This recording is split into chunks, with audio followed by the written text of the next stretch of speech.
नमस्कार दोस्तों, मैं हूं राघवेंद्र। स्वागत है आप सभी का इन खबर पर। कुशीनगर की मिट्टी को गौरव प्रदान करने वाले वयोवृद्ध जननेता श्री नारायण उर्फ भुलई भाई को भारत सरकार ने मरणोपरांत पद्मश्री सम्मान से नवाजा है। राष्ट्रपति द्रौपदी मुर्मू ने यह सम्मान नई दिल्ली में प्रदान किया।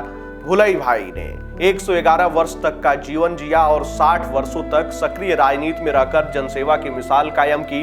उनका जन्म 1 नवंबर 1918 को हुआ और वे 31 अक्टूबर 2024 को इस दुनिया को अलविदा कह गए। अपने पीछे एक ऐसा जीवन छोड़ गए जो आने वाली पीढ़ियों के लिए प्रेरणा का प्रकाश स्तंभ बना रहेगा। भुलई भाई का जीवन सादगी, सच्चाई और सिद्धांतों से परिपूर्ण था। उनके जीवन की सबसे खास बात यह रही कि उन्होंने कभी भी अपने विचारों से समझौता नहीं किया। जब 1974 में वे जनसंघ से विधायक बने, तब से लेकर 1980 तक उत्तर प्रदेश विधानसभा में अपनी मजबूत उपस्थिति दर्ज कराई।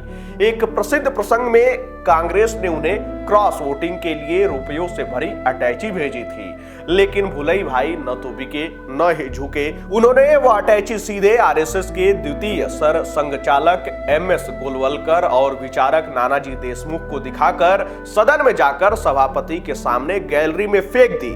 यह घटना सिर्फ ईमानदारी नहीं बल्कि लोकतंत्र के प्रति उनकी निष्ठा को सबसे प्रखर तस्वीर है। वहीं 1974 में छितौनी बाजार में एक कार्यक्रम के दौरान तत्कालीन प्रधानमंत्री इंदिरा गांधी जब क्षेत्र में आई तो भुलई भाई ने लोगों की तकलीफों को सामने रखते हुए छितौनी बंदा और रेलवे लाइन की मांग रखी थी। नतीजा यह रहा कि दोनों ही परियोजनाएं स्वीकृत हुई और क्षेत्र की दशा और दिशा भी बदल गई।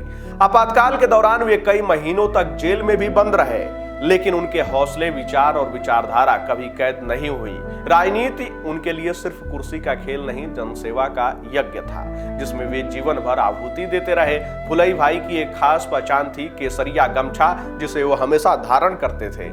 यह गमछा उनके विचारों की तरह सीधा, स्पष्ट और निष्कलंक था। वे आधुनिक राजनीति के उस युग के प्रतिनिधि थे जहां नेता जनता के बीच रहता था, कुर्सी पर नहीं। कोरोना काल के दौरान प्रधानमंत्री नरेंद्र मोदी ने स्वयं पीएमओ से फोन मिलाकर भुलई भाई से बात की थी।